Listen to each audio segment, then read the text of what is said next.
Esta película es de las que puede considerarse eventos generacionales. Y no estoy exagerando. Sean todos bienvenidos a un nuevo episodio de Podcast Random. En esta ocasión, Spider-Man No Way Home, la película más reciente del MCU y la tercera de su versión de Spider-Man en solitario realmente, porque ya ha tenido varias apariciones durante el MCU, pero es la tercera dedicada directamente a Spider-Man.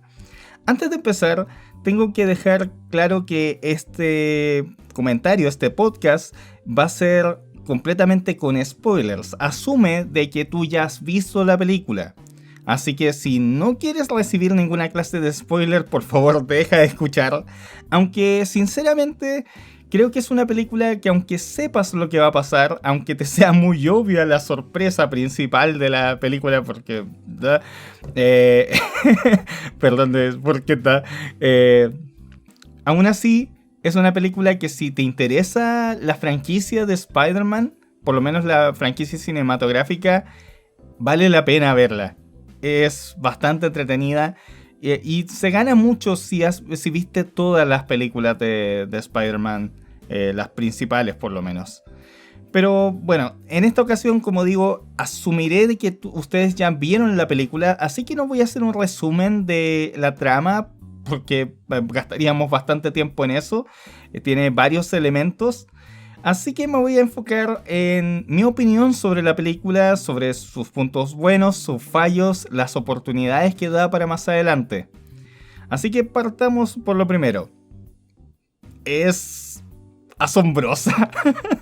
Yo no tenía ninguna expectativa, tal como creo que lo dicen en Far From Home.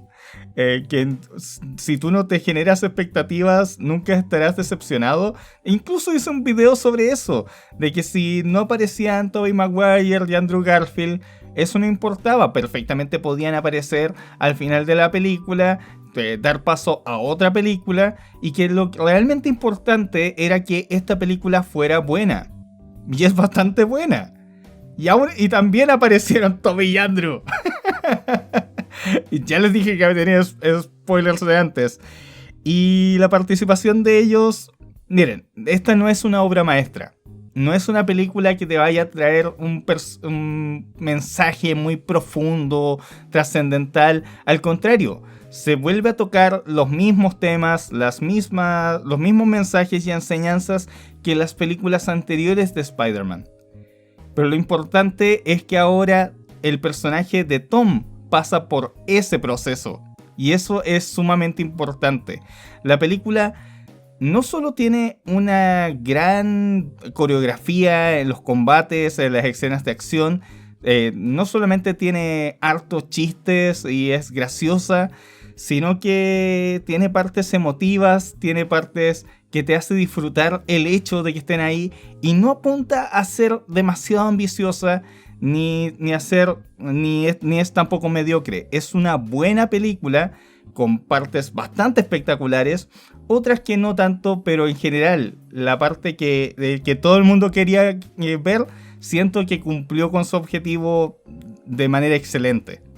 Ahora, ¿la película es perfecta? Absolutamente no.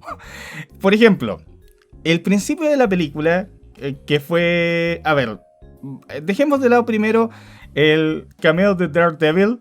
Matt Murdock aparece cuando... para cerrar el tema de que Mysterio implicó de que fue asesinado por Peter Parker, y aparte dio a entender, o sea, difundió su identidad. En esa parte él aparece para resolver los temas legales, y después de eso solamente queda la parte del escrutinio público. Y después de eso se resuelve, ya no vuelven a tomarle declaración a Peter, no hay problemas legales directos o importantes, entonces era solamente como para que la gente dijera: ¡oh, salió Matt Murdock! ¡Wow! Y le da la confianza a la gente de que la serie de Daredevil no va a ser ignorada como otras series como Inhumans, que es considerada la peor serie del MCU, otras partes del MCU que ahora ya no son canon y son solamente cosas como Loki, WandaVision o incluso What If, que son considerados canon hasta cierto punto. Así que supongo que la gente puede estar tranquila de que esa serie va a ser tomada en cuenta, o por lo menos que el personaje se va a utilizar. Pero después de eso no hace nada. Ahora, partiendo en la trama, ya en la importante y en la parte que fue establecida en los trailers desde el principio, es bastante absurdo todo. El conflicto principal que da paso a la trama de la película, o mejor dicho, la trama posterior a lo establecido en la película anterior, que es cuando Peter va a pedirle a Strange que haga un hechizo para que todos olviden de que él es Spider-Man. La forma en que se maneja eso es bastante torpe.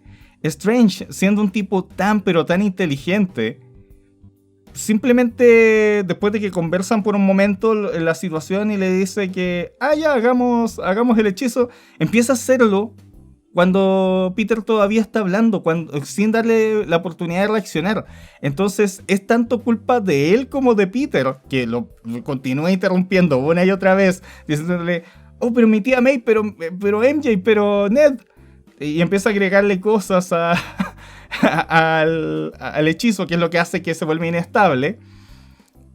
Eso es todo por culpa de que el propio Strange empezó a mover esa arena, polvos mágicos, lo que sea, antes de siquiera dejarle pensar o estar seguro del asunto. Él mismo no le pregunta si oye, lo del MIT, no preguntaste si te dan una posibilidad de apelarlo. De hecho, se lo reclama después. Es bastante torpe. Aunque en lo que sí quiero ser un poco el abogado del diablo es en el meme que está dando vuelta, donde dicen de que la película no ocurriría si la petición de Peter fuera que todos se olviden de Misterio y de lo que dijo, en lugar de abarcar lo más grande, que es que todos se olviden de Spider-Man. Siento de que eso sí una línea conceptual, o sea, el conflicto con Misterio ya se cerró. Él no busca ninguna repercusión en contra de Misterio, ni tratar de dejar a Misterio de mentiroso, ni nada parecido.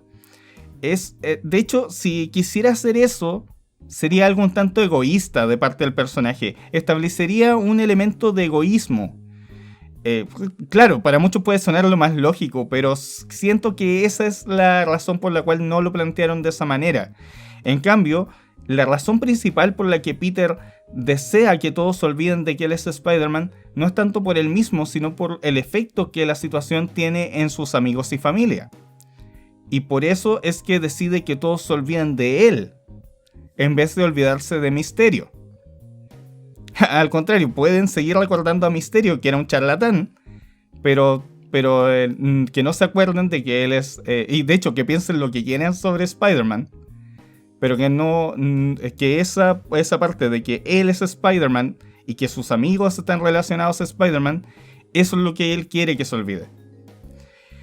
Otro elemento es cuando ya finalmente llegan los villanos, que me extraña bastante que el Hombre Arena se mantenga como Hombre Arena todo el tiempo, cuando en su película original él era perfectamente capaz de tomar forma humana permanente.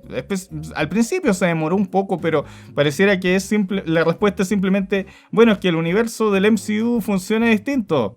Y lo mismo aplica para Electro.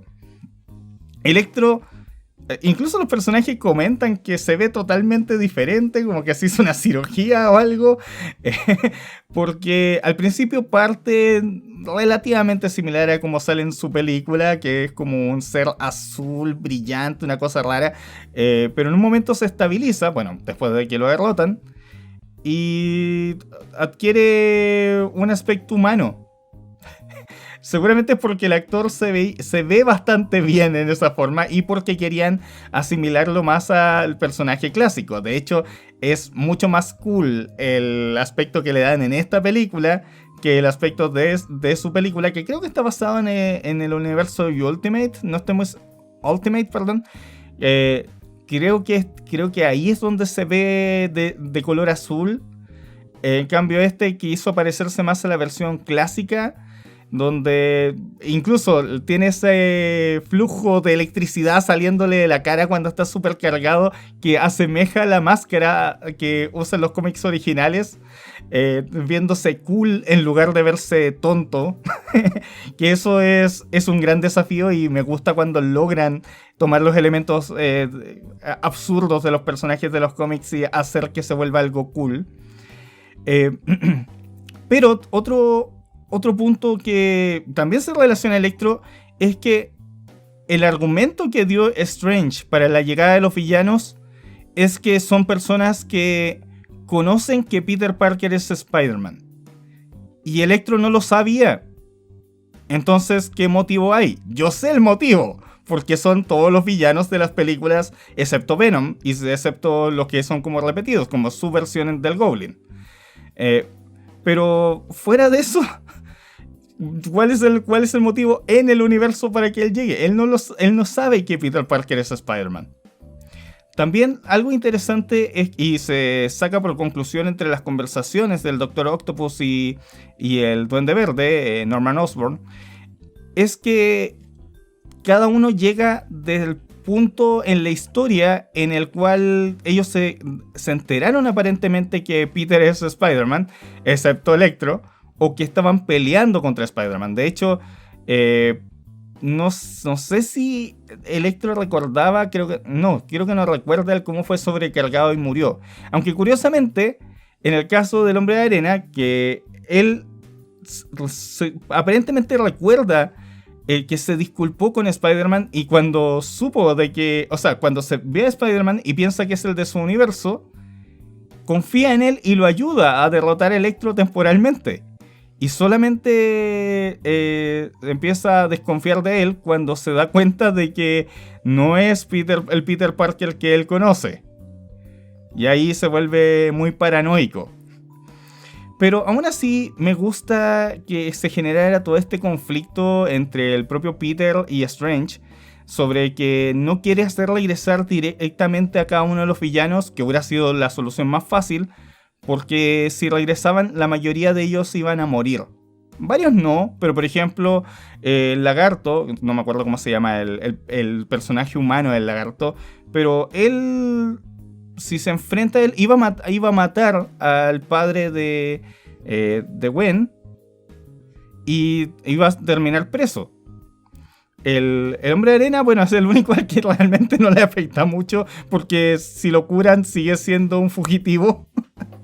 Pero por ejemplo, si Norman arregla su problema, no causa que Harry caiga en la desesperación al nivel que cayó, y así él no se vuelve el duende y esperablemente no muere. Aunque claro, igual eso significaría de que en esa línea temporal eventualmente Peter tiene que enfrentarse solo contra Venom y el Arenero. Se empiezan a generar una serie de cuestionamientos extraños ahí. Aparte que pareciera de que al regresarlos, después de haberlos curado, no afecta a las líneas temporales de las que vienen los Spider-Man. De hecho, cada uno de los Spider-Man pareciera venir, que son el de Tobey Maguire y el de Andrew Garfield, pareciera venir de distintos momentos. El de Tobey Maguire es como que viniera de un tiempo mucho mayor al final de sus películas. Da a entender de que vive con Mary Jane y que la relación sigue siendo complicada, porque ser pareja de Spider-Man es complicado, pero que lo han resuelto de cierta manera. Mientras que Andrew ha caído en la oscuridad, que a pesar de la nota de esperanza con la que terminó la segunda de Amazing Spider-Man, él ha caído en la ira y ya no siente el mismo nivel de compasión que sentía antes, o el que ganó como parte de su arco de personaje. Sigue teniendo la ira sin contener que tenía al principio, cuando buscaba al asesino del tío Ben. Entonces me gustó mucho ese elemento de que el Peter de Tobey Maguire es mucho más maduro y ya pasó por todo ese tema. En cambio, el de Andrew Garfield es todavía está en ese punto de la oscuridad, o está ahí entre medio, está con la ira no contenida y tiene muchas cosas que cerrar aún, lo cual se asocia un poco a que su historia terminó inconclusa, y que ambos sirven como una suerte de guía para el otro Peter, que justamente en esta película, debido al Duende Verde, enfrenta una pérdida y se llena de ira y cae en el riesgo de llegar a ese lugar oscuro que Peter ya, o sea, que el Peter de Tobey Maguire ya experimentó.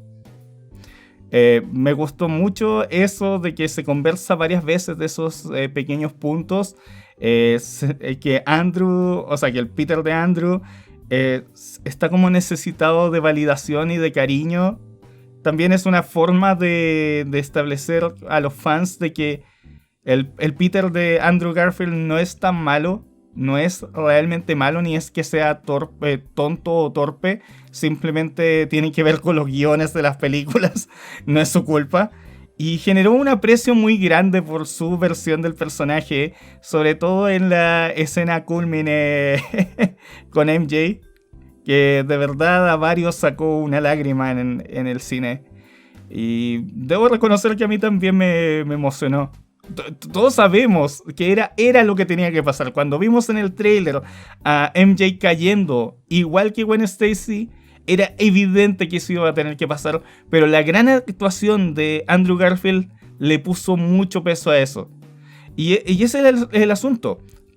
La mayoría sospechábamos o sabíamos que iban a salir los otros dos actores, pero la forma en la que la dirección y la actuación de cada uno aporta a la historia y las conversaciones que tienen, las interacciones entre cada uno de ellos, hace que esto tenga mucha potencia y que sea emocionante, que sea entretenido, que sea gracioso. De hecho, la parte que siento que no sé si será porque es buen actor simplemente, pero la parte de donde Tobey Maguire demuestra que es el único que sus lanzadores de redes son orgánicos y que todos lo miran extraño y que pareciera tener una suerte de curiosidad o felicidad por ser el único que puede hacer eso, a pesar de que piensa de que a lo mejor se están burlando o que lo encuentran extraño.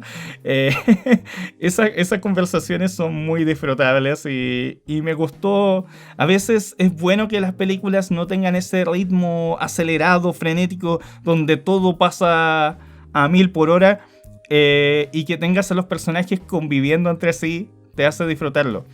Hablando de esos puntos ahí, entre medio de los personajes, hay una serie de cosas que parecían estar ahí por puro chiste, pero que parecen apuntar hacia un camino, que es la participación de Ned Leeds. Ned, en las anteriores películas, había sido la guía, no la guía directamente, sino que el apoyo de Peter. Como Peter tenía una serie de elementos tecnológicos a su favor, Ned apoyaba mucho en eso. Y si bien era es un personaje con el que costaba empatizar, sobre todo en la primera película, la de Homecoming, eventualmente va ganando fuerza y acá está muy interesado en el hecho de que los otros no conocen a Ned Leeds, quien sus mejores, bueno, el mejor amigo de ambos en realidad, de Andrew y de Toby, murieron. Especialmente el de Toby es más cercana la relación con Harry Osborn, y donde promete que no se va a volver malvado y va a intentar matarlo. Lo interesante es que en la película Ned Leeds también en su momento comenta un asunto sobre que en su familia hay poderes mágicos o que es descendiente de hechiceros, lo cual el Doctor Strange se burla, incluso le dice, anda a ver un doctor si te sientes cosas raras en las manos. Y efectivamente en un momento logra abrir un portal por el solo hecho de ponerse esa cosa en los dedos que usan los hechiceros, que eso efectivamente lo que permite que entren los otros dos Spider-Man.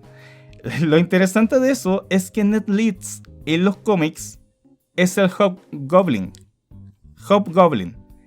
Por lo tanto, es muy posible que ahora que él no recuerda a Spider-Man al final de la película, porque en el clímax, el Spider-Man de Tom Holland pide que nadie recuerde que Peter Parker es Spider-Man, y de hecho, esencialmente, quita a Spider-Man de la memoria colectiva. Y asumo que todas las evidencias físicas, etc. Ahora que no se conocen y no son amigos, es posible que llegue a darse una serie de situaciones en las cuales él haga uso de sus poderes mágicos, no sé cómo. Se puede unir a ciertos hechiceros y volverse en el Hobgoblin y ser un antagonista de esta versión de Peter. Esa es una posibilidad, y es curioso porque por el momento se dieron una serie de situaciones donde era chistoso que mencionara eso, que abriera los portales, después en un momento tiene hasta la capa del Doctor Strange y entonces es como por unos pocos segundos como si fuera realmente un verdadero hechicero. Y ese puede ser una posibilidad para más adelante, porque al final de la película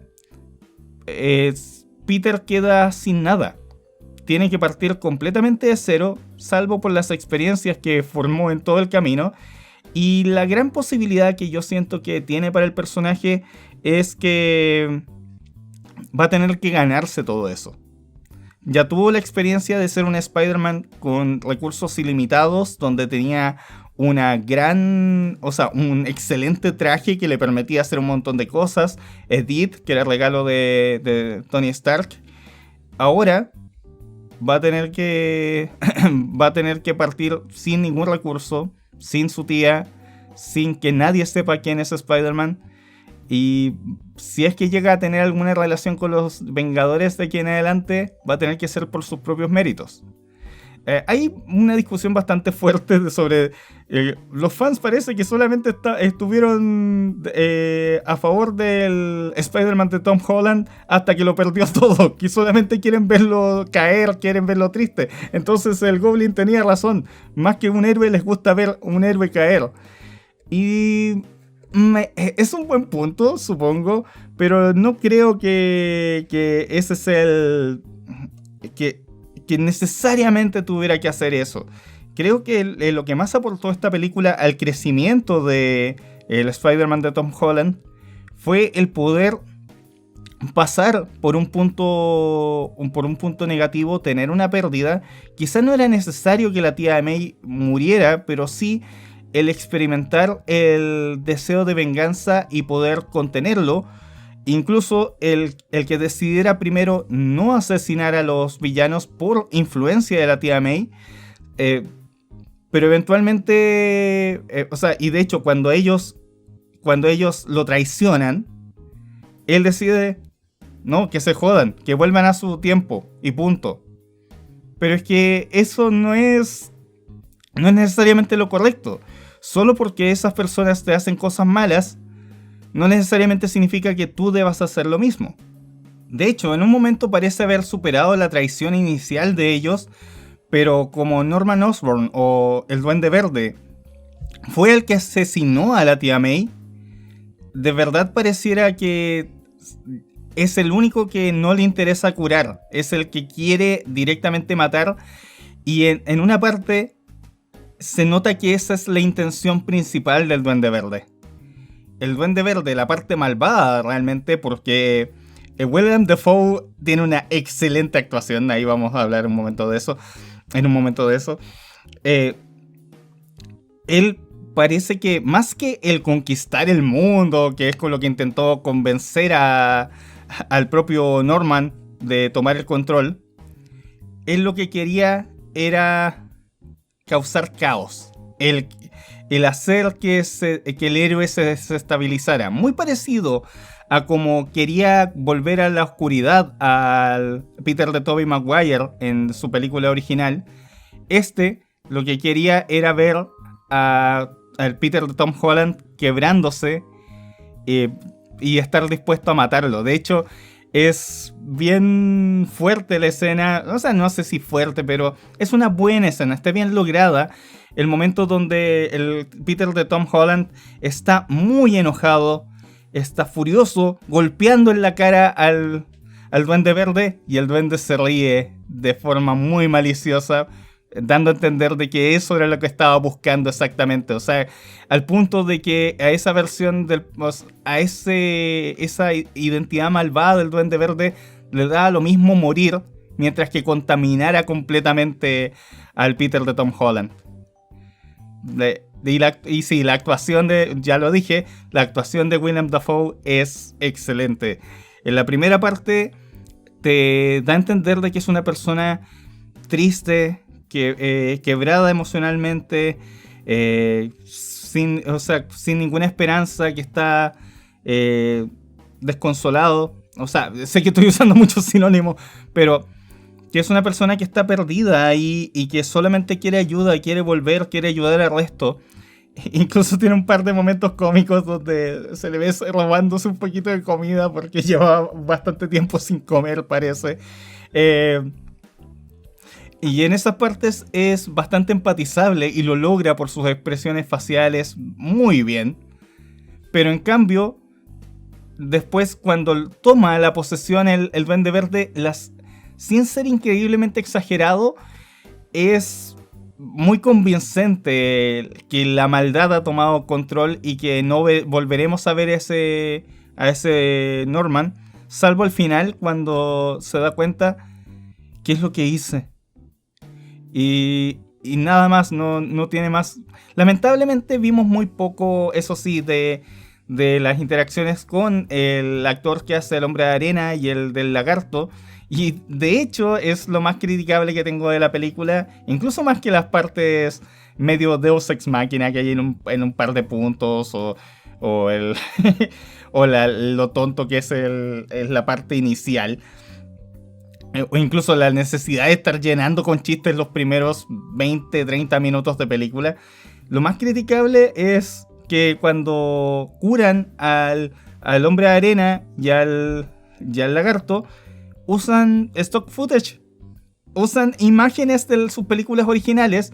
Y de hecho el Peter de Tobey Maguire le habla directamente al Lagarto. Perdón, no, es Andrew Garfield, creo que le habla al Lagarto.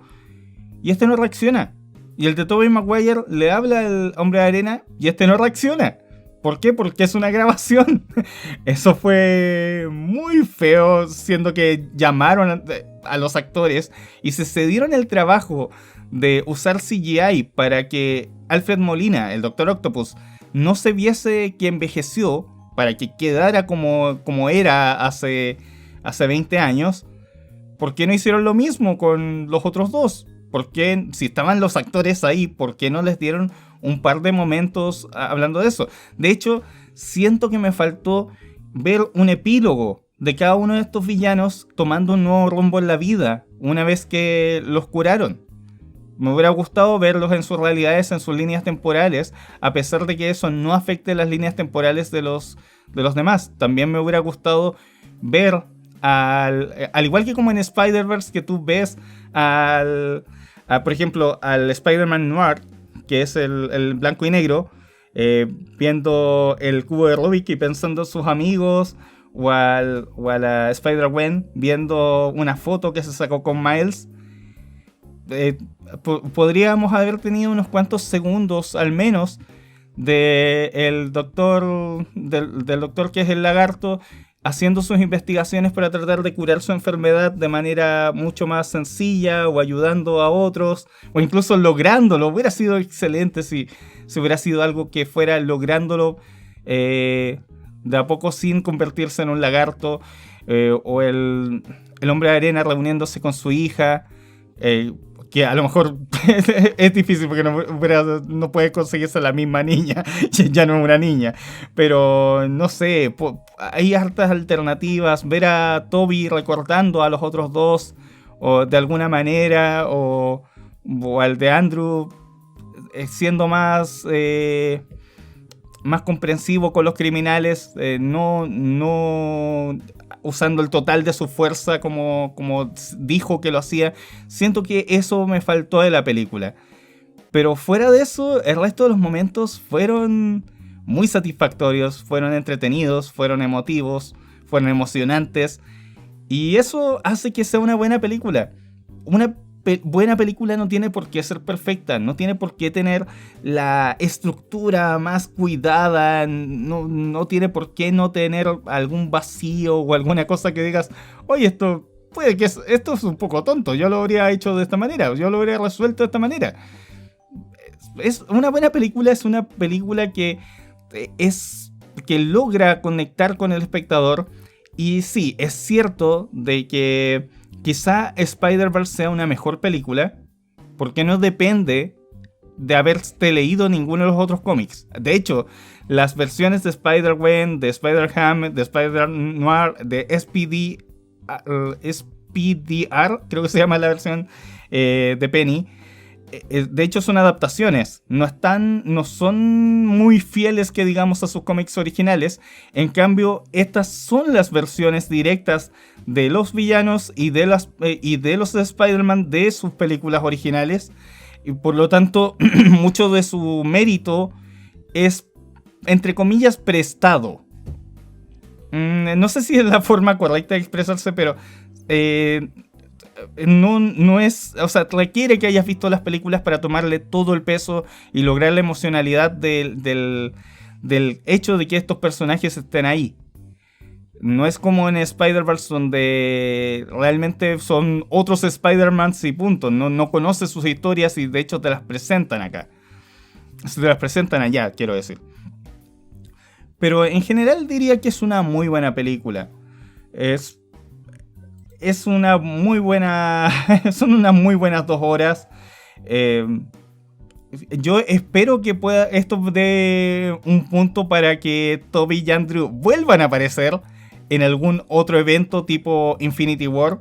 En algún momento va a haber uno, quizás en Multiverse of Madness. Quizá puedan darle un mejor cierre a Andrew, incluso hacerlo participar con Venom. No estoy seguro, no sabemos. El Venom apareció, fue un troleo.